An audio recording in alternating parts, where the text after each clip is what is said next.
اعوذ باللہ من الشیطان الرجیم بسم اللہ الرحمن الرحیم الحمد للہ رب العالمین بارئ الخلائق اجمعین الحمد لأہلہ والصلاة علی اہلہ الصلاة والسلام علی سید الانبیاء والمرسلین العبد المؤید الرسول المسدد المصطفى الأمجد الحبيب الأحمد النبي الأمي المكي المدني السراج المنير الكوكب الدري صاحب الوقار والسكينة المدفون بأرض مدينة سيدنا ونبينا وشفيع ذنوبنا وطبيب قلوبنا وحبيب نفوسنا ومولانا بالقاسم محمد المصطفى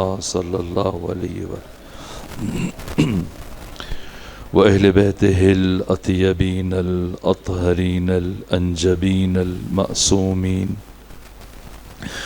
ورحمة الله على أحبابهم وأصحابهم وشيرتهم ومحبيهم ومواليهم أجمعين ولعنة الله على أعدائهم ومنكري فضائلهم وغاصبي حقوقهم من جوم عداوتهم إلى الآن ومن الآن إلى قيام يوم الدين وبعد يوم الدين أما بعد فقد قال حق سبحانه في القرآن بسم الله الرحمن الرحيم والعصر إن الإنسان لفي خسر إلا الذين آمنوا وعملوا الصالحات وتواصوا بالحق وتواصوا بالصبر.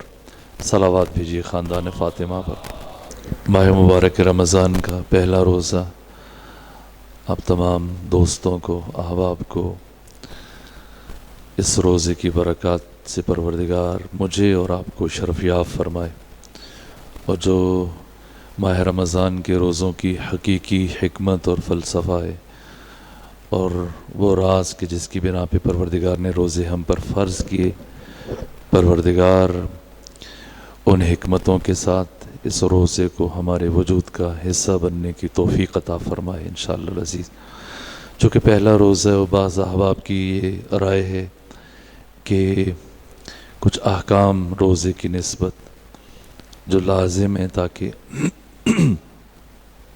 تمہیں چند ایک باتیں دو تین روزے سے متعلق عرض کر دیتا ہوں. اگر اس کے علاوہ کوئی آپ کے ذہن میں سوال ہو پوچھ لیجئے، پھر یہاں سے ہم آگے بڑھیں. روزہ ہمارے ہاں روزے کی فقہ میں 4 قسمیں. کبھی روزہ واجب ہوتا ہے، کبھی حرام ہوتا ہے، کبھی مکروہ ہوتا ہے، اور کبھی مستحب ہوتا ہے. ماہ مبارک رمضان کے روزے ہر بالغ انسان پر واجب ہیں. اس کے علاوہ باپ کے قضا روزے یہ بھی واجب ہیں بڑے بیٹے پر. اس کے علاوہ امام خمینی کے استاد آیت اللہ عراقی، ان کے نزدیک ماں کے قضا روزے بھی اور نمازیں بھی واجب ہیں. البتہ آیت اللہ محمد رضا گل پائیگانی نے احتیاط واجب کا، باقی سارے فقہا مستحب کہتے ہیں. ماں کی قضا نمازیں اور قضا روزے. لیکن اس کے حوالے سے ایک بہت خوبصورت مسئلہ ہے جس کی طرف کم لوگ متوجہ ہیں، لیکن اسے میں آج بیان نہیں کروں گا. اگر کسی کے ذمے اپنے والد کے قضا روزے ہیں تو اس کے لیے ایک بہت بہترین سہولت ہے، لیکن وہ آج بیان نہیں کروں گا. اس کے علاوہ وہ روزہ کہ جو نظر کی وجہ سے واجب ہو جاتا ہے، انسان نظر مان لے. اس کے علاوہ ماہ مبارک رمضان کے جو روزے قضا رہ گئے، یا وہ روزے کے جو کفارہ کی وجہ سے انسان پر واجب ہوتے ہیں. یہ 5 قسم کے روزے واجب ہیں. کچھ روزے حرام ہیں، جیسے یکم شوال کو عید فطر کے دن روزہ رکھنا حرام ہے، 10 ذی الحج کو عید ضحیٰ کے دن روزہ رکھنا حرام ہے، 10 ذی الحج کو یہ حرام ہے روزہ رکھنا. چھوٹی عید جسے آپ کہتے ہو، بڑی عید کہتے ہیں، نہیں 10 محرم کو حرام نہیں ہے، میں عرض کرتا ہوں جی. اس کے علاوہ اولاد پر والدین کی اجازت کے بغیر مستحب روزہ رکھنا حرام ہے. اگر انہوں نے منع کر رکھا ہو اور ان کی اذیت کا باعث ہو تو یہ روزہ حرام ہے. کچھ روزے مکروہ ہیں، جیسے 10 محرم کا روزہ جو آپ فرما رہے ہیں. یہ 10 محرم کے روزے کی جو فضیلت ہے یہ بنو امیہ کی گھڑی ہوئی من گھڑت باتیں جن کو حدیث کہتے ہیں کہ بہت فضیلت ہے. 9 اور 10 کا روزہ مکروہ ہے. اسی طرح سے مہمان کے لیے میزبان کی اجازت کے بغیر روزہ رکھنا یہ مکروہ ہے. اولاد کے لیے والدین کی اجازت کے بغیر مستحبی روزہ رکھنا یہ مکروہ ہے. واجب بھی ہو گئے، حرام بھی، مکروہ بھی. مستحب ہر مہینے جمعرات کے دن اور جمعہ کے دن روزہ رکھنا مستحب ہے. ہر مہینے کی 13، 14، 15 تاریخ کو روزہ رکھنا مستحب ہے. ماہ رجب اور ماہ شعبان یہ 2 مہینے مسلسل روزے رکھنا مستحب ہے. اس کے علاوہ 17 ربیع الاول روز میلاد النبی اور اس طرح سے 18 ذی الحج کو روزہ رکھنا مستحب ہے. 9 ذی الحج عرفہ کے دن عید الضحیٰ سے ایک دن پہلے روزہ رکھنا مستحب ہے، بشرطے کہ اس دن کے روزے سے اس دن کی دعائیں اور اعمال متاثر نہ ہوں. اگر 9 ذی الحج کا روز عرفہ کا روزہ رکھے انسان اور دعائے عرفہ اور باقی مناجات جن کی بہت زیادہ تاکید ہے. امام سجاد علیہ السلام سے یہ روایت منسوب ہے کہ روز عرفہ کسی شخص کو لوگوں سے گدائی کرتے ہوئے دیکھا، بھیک مانگ رہا ہے. تعجب فرمایا کہ آج کے دن یہ گدائی کر رہا ہے، در حالی کہ آج کے دن تو پروردگار اپنی ماں کے شکم کے اندر موجود وہ بچے جو دنیا میں نہیں آئے انہیں بھی رزق سے نوازتا ہے، ان کے لیے بھی نعمتیں اتارتا ہے، اور یہ آج کے دن بندوں سے مانگ رہا ہے. تو اس دن روزہ رکھنا مکروہ ہو جائے گا اگر روز عرفہ کو انسان اعمال میں بہتر انداز سے ادا نہ کر سکے. یہ تو ہیں روزوں کی اقسام: واجب، حرام، مکروہ اور مستحب. ماہ مبارک رمضان کے روزے واجب ہیں ہر وہ فرد کے جو بالغ ہے، اور آپ جانتے ہیں کہ بالغ سے مراد کیا ہے. اگر وہ مسافر نہیں ہے، بیمار نہیں ہے تو اس پر روزے رکھنا واجب ہے. یہ روزہ کچھ چیزوں سے باطل ہو جاتا ہے، ٹوٹ جاتا ہے. سب سے پہلے کھانا پینا، کھانے سے یا پینے سے روزہ ٹوٹ جاتا ہے. یہاں تک کہ اگر کوئی ایک ذرہ گوشت کا ٹکڑا یا روٹی کا ٹکڑا آپ کے دانتوں میں رہ گیا ہو اور آپ نماز پڑھنے کے لیے کھڑے ہوں یا ویسے بیٹھے ہوں سحری کے بعد، اور وہ خوراک کا ذرہ آپ کے حلق میں چلا جائے تو آپ کا روزہ باطل ہو جائے گا. کھانے پینے سے روزہ باطل ہو جاتا ہے. اس کے علاوہ ایسا عمل جس سے انسان پر غسل واجب ہو جائے، روزہ باطل ہو جاتا ہے اگر وہ ارادتاً انجام دے. اگر نیند میں کوئی ایسی مشکل پیش آئے جو تو روزہ باطل نہیں ہوتا. اس کے علاوہ اور استمنا ہے، اس کے علاوہ قے کرنے سے روزہ باطل ہو جاتا ہے. اگر انسان ارادتاً الٹی کرے تو روزہ باطل ہو جاتا ہے. اس کے علاوہ اگر وہ اللہ کے ساتھ، رسول اسلام کے ساتھ، ائمہ کے ساتھ اور احتیاط واجب کے بنا پر جناب سیدہ زہرا سلام اللہ علیہ کے ساتھ کوئی ایسی بات منسوب کر دے جو انہوں نے نہ کہی ہو، جیسے عام طور پر آج کل یہ کام چل رہا ہوتا ہے، وہ مسلسل میسیجز آتے ہیں، نیچے نام لکھے مولا علی علیہ السلام نے فرمایا کسی کا دل نہ دکھاؤ، اور انہوں نے ایسا کوئی فرمان اگر نہیں کہا ہے تو اسے جب فارورڈ کرے گا انسان تو روزہ باطل ہو جائے گا. امام حسین نے یہ فرمایا، امام سجاد نے، پیغمبر نے، نہ، احتیاط لازم ہے. اللہ، رسول اسلام، اہل بیت آئمہ اور احتیاط واجب کی بنا پر جناب سیدہ سے کوئی ایسی بات جس سے متعلق آپ کو یقین نہ ہو، آپ کتاب کے حوالے سے بات کر دیجیے تو درست ہے۔ ان چیزوں سے روزہ باطل ہو جاتا ہے۔ ماہ مبارک رمضان کی روح روزہ نہیں ہے، ماہ مبارک رمضان کی روح قرآن ہے۔ اللہ نے ماہ رمضان کے لیے روزوں کو شناخت قرار نہیں دیا، نزول قرآن کو شناخت قرار دیا۔ یہ روزے جو فرض کیے گئے اس مہینے میں، یہ نزول قرآن کی وجہ سے فرض کیے گئے تاکہ انسان قرآن فہمی کی اس میں استعداد اور صلاحیت آ جائے۔ ایک اہم بات ہے، چونکہ وقت کم بچا، ابتدائی دن میں آج یہ کہتا ہوں، کل سے جس طرح ہم موضوع لے کے چل رہے تھے حضرت امام زمانہ کا، کل ہم بچپن بیان کریں گے۔ 4 مہینے، 4 سال 6 مہینے اور 8 دن اپنے بابا امام حسن عسکری کی زندگی میں چند جو اہم واقعات ہیں اور اس سے ملحقہ جو باتیں یہ کل بیان ہوگی۔ آج میں 2 سے 3 باتیں بچوں کے لیے، جوانوں کے لیے قرآن مجید سے متعلق عرض کروں۔ روح ماہ رمضان قرآن ہے۔ روزوں کو اس لیے فرض کیا گیا تاکہ ہمارے اندر تقوی کی صلاحیت پیدا ہو۔ جیسے میں نے عرض کیا کہ تقوی قابلیت کا نام ہے، ایک ملکہ ہے، جس کے بعد انسان اس کے گرد ایک ایسا حصار آ جاتا ہے کہ ایسا مدافعتی سسٹم قائم ہو جاتا ہے کہ وہ گناہوں کے بیچ میں رہتے ہوئے گناہوں سے محفوظ رہ سکتا ہے۔ قرآن فہمی کے لیے تقوی کو استعداد ایک بنیادی شرط قرار دیا گیا ہے، اساس یہ ہے۔ تو سوال یہ کہ ہم قرآن مجید کی کیا ضرورت ہے انسان کو؟ کیوں اللہ روزے رکھوا رہا ہے؟ تاکہ انسان کو قرآن سمجھ میں آ جائے۔ قرآن نہ سمجھے تو کیا ہوگا؟ اس قرآن کی ہمیں کیا ضرورت ہے؟ نہ ہو تو کیا فرق پڑے گا؟ قرآن کی ہونے سے کیا فرق پڑے گا؟ کیا ہے فلسفہ ضرورت قرآن؟ میں نے ایک جملہ کثرت سے آپ کے شہر میں ادا کیا اور یہ اتنا اہم ہے کہ اسے ادا کیا جاتا رہنا چاہیے تاکہ نتیجہ ہم لے سکیں۔ قرآن کے مطابق ہم انسان پیدا نہیں ہوئے، بلکہ ہم انسان بننے کے لیے پیدا ہوئے۔ ابھی جو ہمیں انسان کہا جاتا ہے مجازن انسان کہا جاتا ہے۔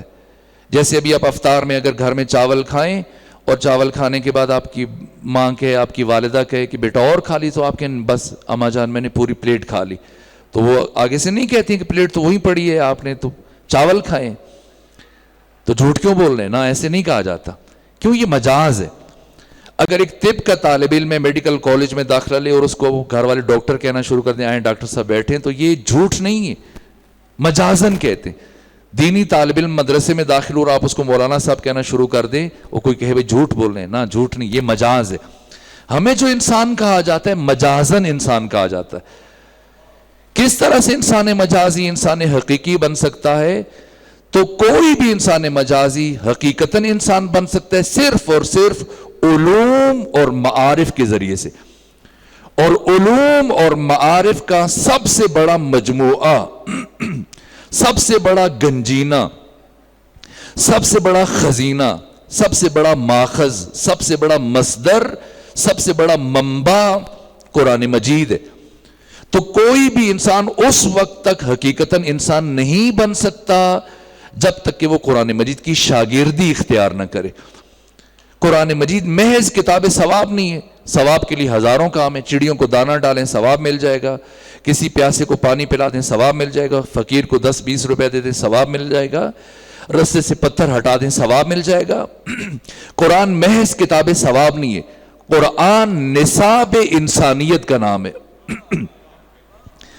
جتنا کوئی اس نصاب کو اپنے قلب میں جاگزین کرے گا، اپنے وجدان میں اتارے گا، قرآن کی تعلیمات کا حامل بنے گا، اتنا وہ انسان بن جائے گا۔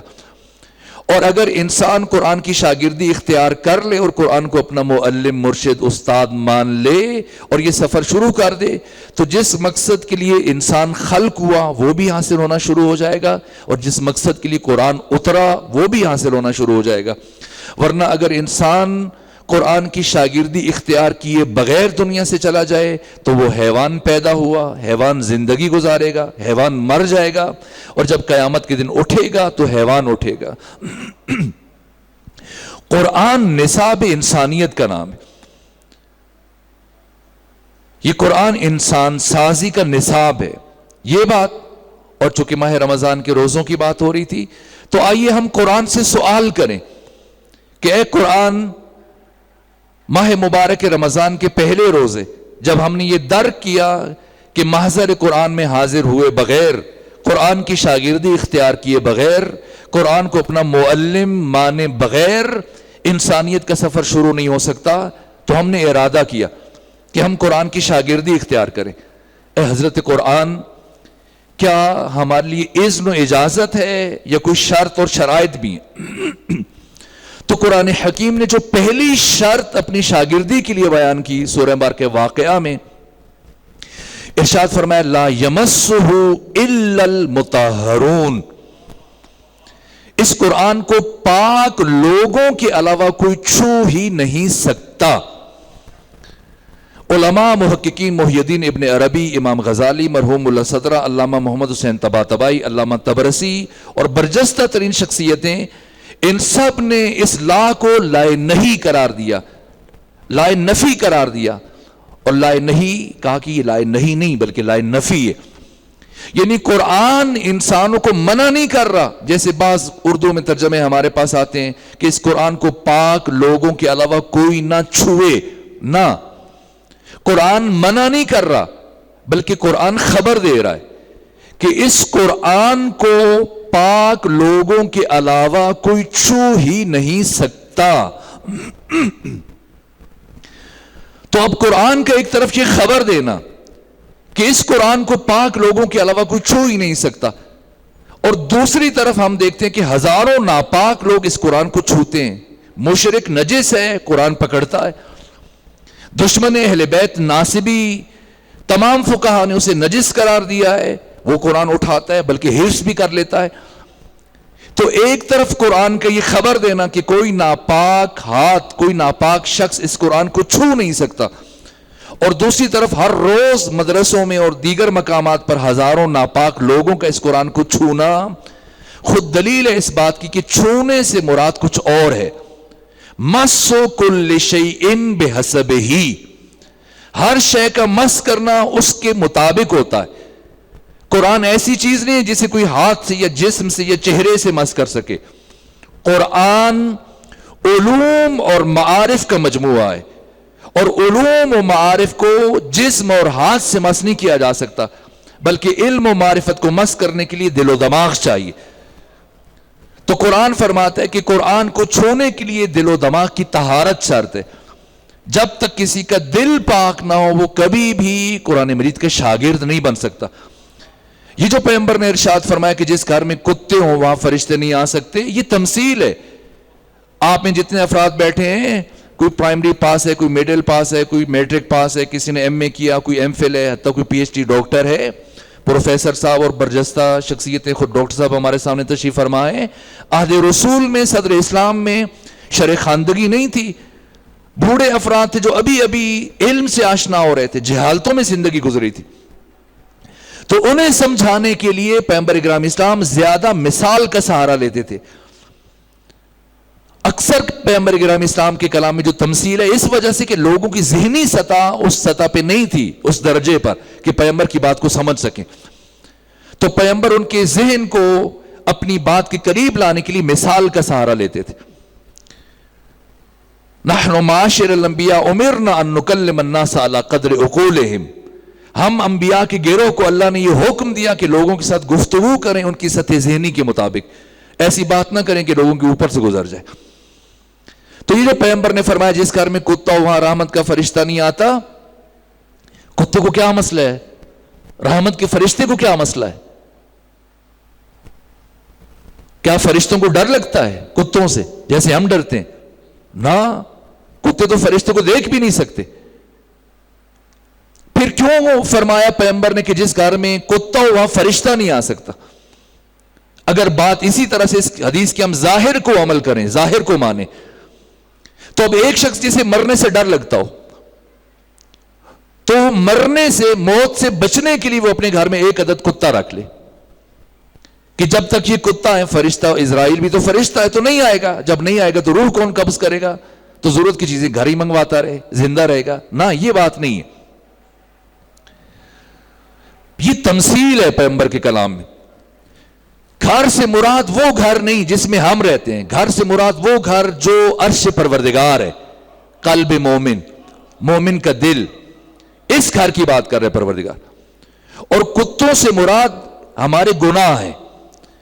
تو پیغمبر یہ فرمانا چاہ رہے ہیں کہ جس گھر میں، جس دل میں گناہوں کے کتے ہیں، یعنی جھوٹ کے، حرام خوری کے، نفاق کے، حسد کے، کینہ کے، غیبت کے، تہمت کے، اس طرح کے کتے ہوں گے تو کبھی قرآن کی آیات کے انوار کے فرشتے اس پر نازل نہیں ہوں گے.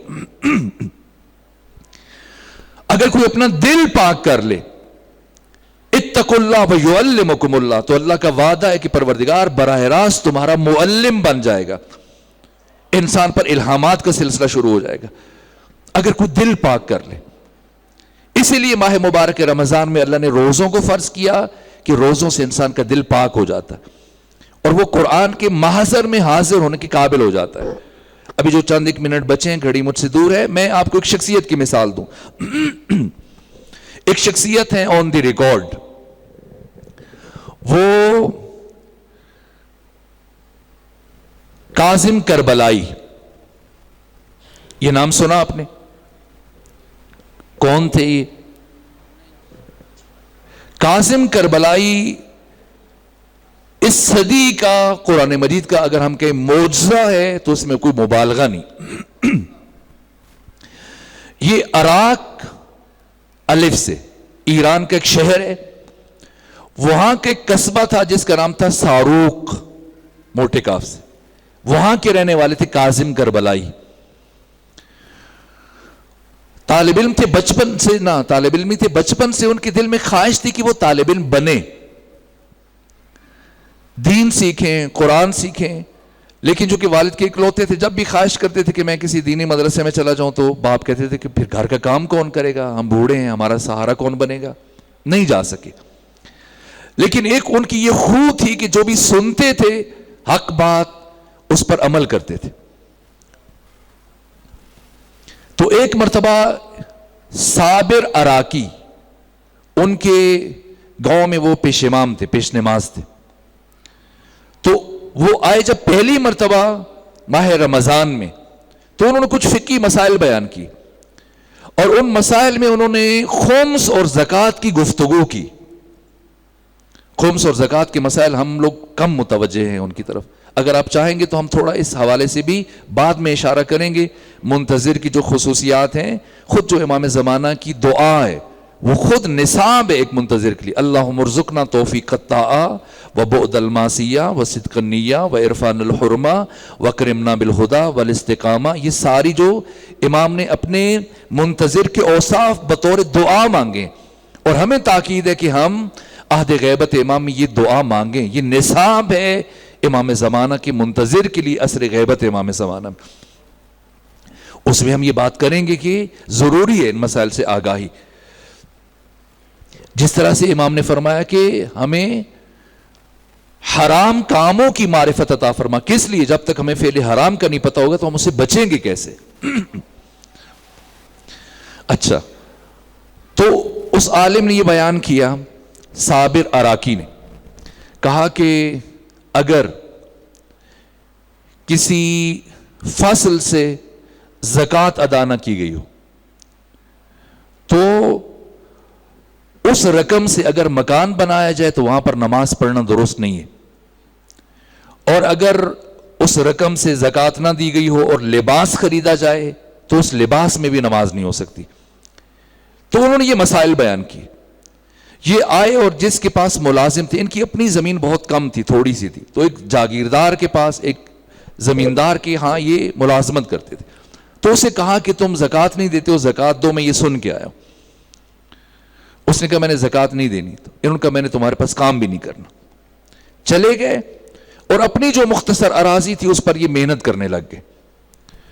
اور پھر جب گندم کی فصل اٹھی تو انہوں نے آدھی گندم راہ خدا میں انفاق کی.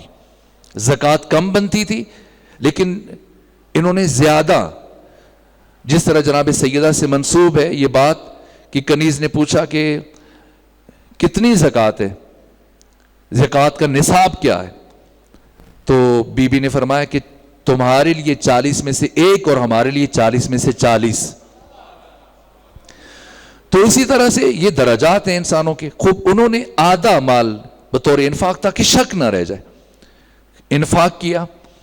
اور پھر اس طرح سے انہوں نے زندگی، صوم و صلات کے پابند تھے، جو سنتے تھے اس پر عمل کرتے تھے. اب میں خلاصہ کروں، یہاں تک کہ ایک دن جب وہ، ہم تو اب تھریشنگ کرتے ہیں، مشینیں لگا کر گندم اور بھوسا الگ کرتے ہیں، تو اس زمانے میں پھر مشکل ہوتی تھی کافی، تو ہوا بھی نہیں چل رہی تھی اور سخت گرمی تھی. تو انہوں نے کوشش کی لیکن اب اتنے تھک گئے کہ چلو تھوڑی سی استراحت کرتے ہیں چل کے، اور نماز وغیرہ پڑھ کے پھر اپنے کھلیان کی طرف واپس ہوں گا. تو اس اثناء میں دیکھا کہ انہی کے گاؤں کا ایک بہت توحیدست اور فقیر اور مفلوق الحال اور محروم فرد وہ گزر رہا تھا.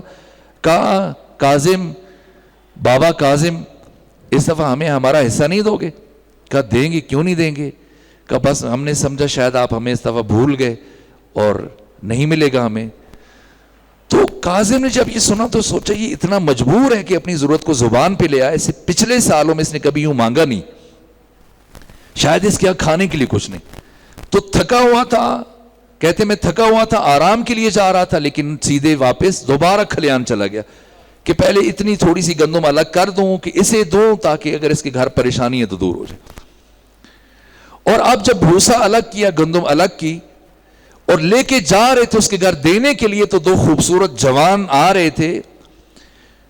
انہیں دیکھا عالم خواب میں نہ، عالم بیداری میں. تمام فقہاء نے، برجستہ شخصیات نے، امام موسیٰ صادر کے والد بزرگوار امام صادر ابن صادر، انہوں نے، آیت اللہ بروجردی نے، آیت اللہ مرشی نجفی نے، سب نے ملاقاتیں کی. اس صدی کا معجزہ ہے قرآن مجید کا. سب نے تائید کی اور حیرت انگیز جو باتیں دیکھی وہ بیان کی. جب تک آذان سے تقریباً 2 سے 3 منٹ پہلے میں اپنی بات تمام کر دوں گا. تو ان 2 خوبصورت جوانوں کو دیکھا تو انہوں نے کہا کہ آؤ چلتے ہیں. یہ ساتھ عبداللہ صالح کا امامزادہ تھے تو ان کا مزار ہے، چلو چل کے فاتحہ پڑھتے ہیں. ان کا آپ چلے جائیں فاتحہ پڑھ لیں، میں اپنی امانت پہنچا کے آؤں پھر بعد میں پڑھوں گا. تو ان 2 نورانی اور خوبصورت جوانوں نے کہا کہ آپ بعد میں بھی پڑھ لینا لیکن ہم چاہتے ہیں ہمارے ساتھ آؤ آج، تو مل کے فاتحہ پڑھیں پھر جا کے دے آنا.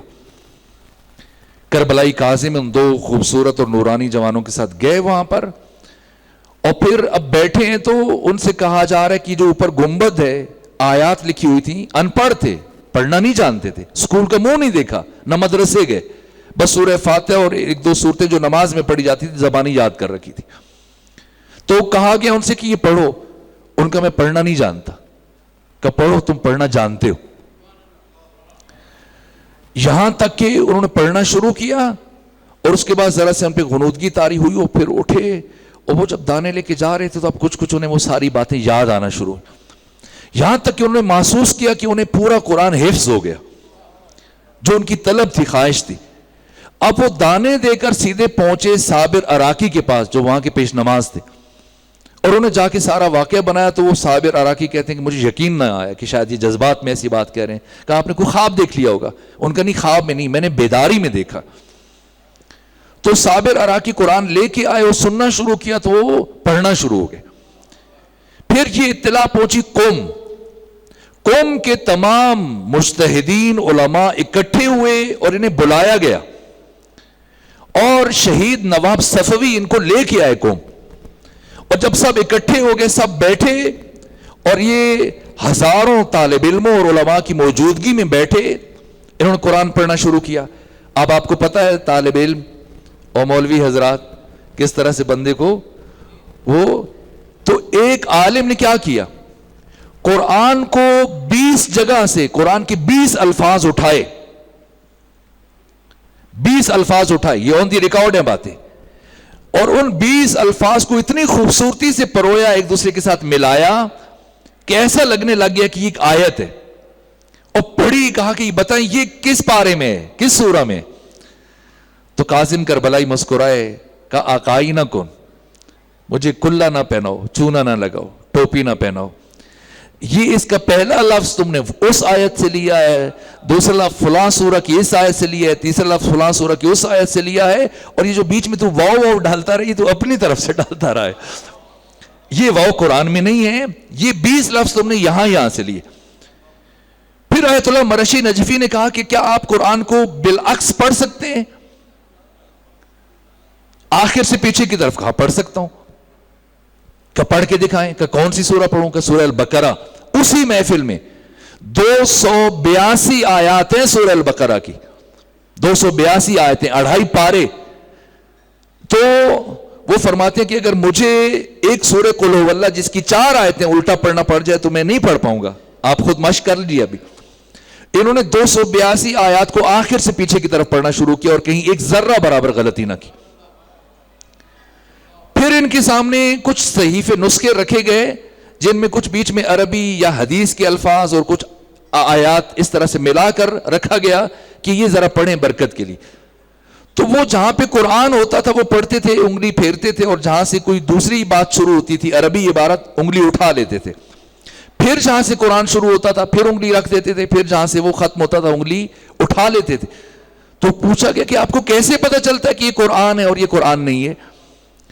تو وہ بتاتے تھے کہ جو قرآن ہے وہ مجھے نورانی نظر آتا ہے، روشن دکھائی دیتا. اور جہاں پر پھر دوسری وہ روشنی ختم ہوتی ہے، تاریکی شروع ہوتی ہے، تو میں ہاتھ اٹھا لیتا ہوں، جہاں سے پھر روشنی شروع ہوتی ہے میں پھر انگلی رکھ دیتا ہوں. اتقوا اللہ ویعلمکم اللہ. مرحوم ملا صدرہ وہ قوم سے 4 گھنٹے کے فاصلے پر رہتے تھے کہک میں، اور جب کوئی علمی مشکل پیش آتی تھی قرآن مجید کی تفسیر لکھ رہے تھے جن دنوں میں مرحوم ملا صدرہ، جن سے متعلق امام خمینی نے کہا کہ الملا صدرہ و مل ملا صدرہ و ما ادراک مل ملا صدرہ، یہ نابغہ روزگار شخصیت. یہ مرحوم ملا صدرہ آتے تھے معصوم قوم کے حرم میں اور وہاں بیٹھتے تھے، اور آپ ان کی تفسیر اٹھا کے دیکھیں گے اکثر جگہ نیچے لکھا ہوا ہے ھذا مما الہمنا اللہ تعالی، یہ وہ بات ہے جو اللہ نے میرے دل پر الہام کیا.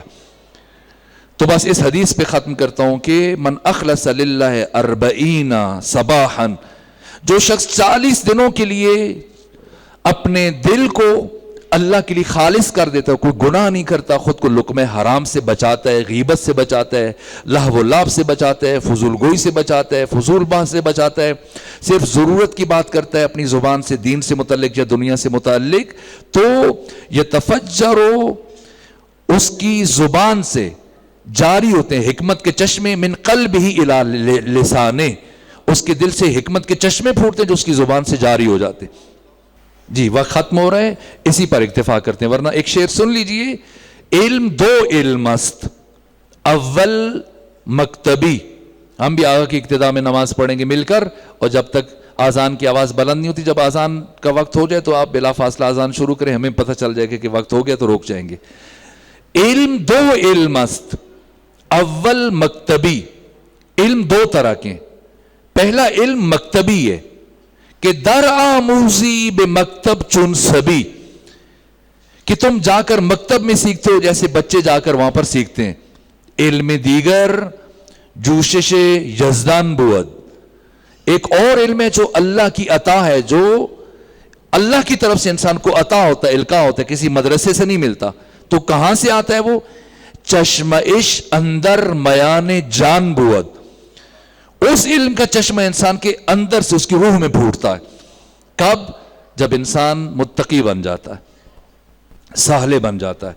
تو پروردگار ہمیں ایسے روزوں سے محفوظ رکھے کہ جو روزہ برائے روزہ ہو، جیسا معصوم فرماتے کہ بہت ساروں کا روزہ بھوک اور پیاس کے علاوہ کچھ بھی نہیں ہے. روح روزہ یہ ہے کہ ہم حصول تقوی میں کامیاب ہو جائیں، اور تقوی اس لیے تاکہ ہم قرآن مجید سے قریب تر ہونے میں کامیاب ہو جائیں. پروردگار ہم سب کو قرآن مجید کا قرب عطا فرما، ہمیں ناطق قرآن امام زمانہ کا قرب عطا فرما. ہمارے اور قرآن حکیم، ہمارے اور امام زمانہ کے درمیان جو حجابات اور فاصلے ہیں ہمارے گناہوں کی وجہ سے، پروردگار ان تمام حجابات کو برطرف فرما، اور ہماری دعاؤں کو اپنی بارگاہ میں قبول فرما، بحق محمد و آل محمد.